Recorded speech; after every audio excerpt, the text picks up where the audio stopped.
جن کو مال دیا ہے اتنا مال کہ وہ بیت اللہ تک پہنچ سکتے ہیں بآسانی، اس پر حج فرض ہوتا ہے۔ گھر کے تمام لوگوں کا، اہل و عیال کا انتظام کر کے وہ بیت اللہ پہنچ سکتے ہیں، واپس آ سکتے ہیں، اس پر حج فرض ہے۔ بہت سے مسلمان ہیں، چونکہ اب دین کی قدر نہیں رہی، یہ ٹیکنالوجی کا زمانہ ہے، اس زمانے میں دین کی قدر اب لوگوں کے پاس ہے نہیں، اس وجہ سے ان چیزوں کو بھلا بیٹھے ہیں۔ روپے پیسے ہوتے ہیں تو لوگ مکان پر توجہ دیتے ہیں، ٹیلی ویژن پر توجہ دیتے ہیں، موبائل چینج کرنے پر توجہ دیتے ہیں، یہ نہیں دیکھتے کہ ہمارے پاس مال آیا ہے، یہ بھی آزمائش ہے۔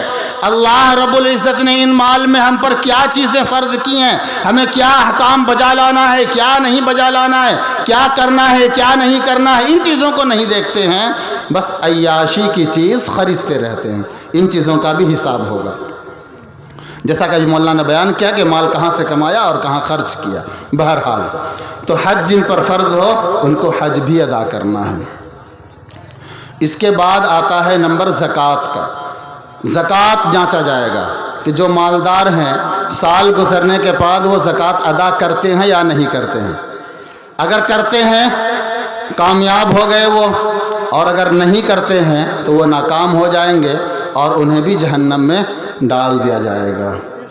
زکوٰۃ بھی ہو گیا۔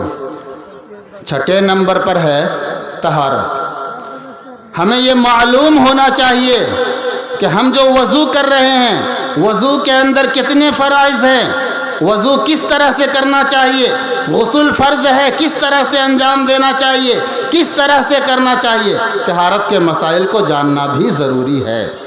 آخری نمبر پر جو بات آتی ہیں وہ ہے حقوق العباد، وہ ہے حقوق العباد، اور یہ سب سے خطرناک مسئلہ ہے، یہ سب سے خطرناک مسئلہ ہے۔ علامہ سیوطی رحمۃ اللہ علیہ فرماتے ہیں کہ یہاں پر آ کر اچھے اچھے حاجی، نمازی، روزے دار، زکوٰۃ ادا کرنے والے سب پھنس جائیں گے۔ معلوم ہے حقوق العباد کسے کہتے ہیں؟ بندوں کا حق۔ ہم نے کسی کی زمین دبا لی، رشوت لیا، سود کھایا، یہ سب غلط طریقے سے دوسروں کا حق لے رہے ہیں نا، ہمارا حق نہیں تھا ان پر پھر بھی ہم لے رہے ہیں۔ سود بھرنے کے اوپر کھیتی باڑی لوگ کر رہے ہیں مسلمان ہو کر کے، یہ ساری چیزیں۔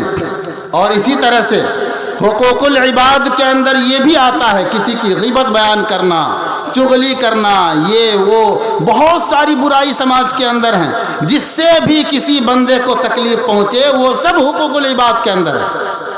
علامہ سیوطی رحمۃ اللہ علیہ فرماتے ہیں کہ یہاں پر آ کر بڑے بڑے حاجی بھی پھنس جائیں گے، بھلے ہی انہوں نے حج کیا ہوگا، اللہ کے تمام حقوق کو ادا کیے ہوں گے، لیکن بندوں کا حق جب ضائع کیا ہوگا اور بندے سے دنیا میں معافی نہ مانگی ہوگی تو قیامت کے دن وہ پکڑا چلا جائے گا، اور وہاں پر کا پکڑا جانا یہ بڑا ہی خسارے والا ہوگا۔ آپ کو معلوم ہے خسارہ والا کیوں ہوگا؟ ہم دنیا میں کسی کو نقصان پہنچائے، کسی کی عزت کو داغدار کر دیں، کسی کی زمین کو دبا لیں، کسی کا مال چوری کر لیں، کسی کے فصل کو نقصان پہنچا دیں، کھیتی باڑی کے اندر نقصان پہنچا دیں، معاملات میں کسی کو دھوکہ دے دیں، تجارت میں کسی کو دھوکہ دے دیں، اس دنیا کے اندر رہتے ہوئے ہم چاہیں تو اس چیز کو لوٹا سکتے ہیں یا پھر اس سے معافی مانگ سکتے ہیں، لیکن آخرت میں جو معاملہ ہوگا وہ نیکیوں کے ساتھ عدل بدل ہوگا، اور نیکی کا معاملہ بڑا ہی پرخطر ہوگا۔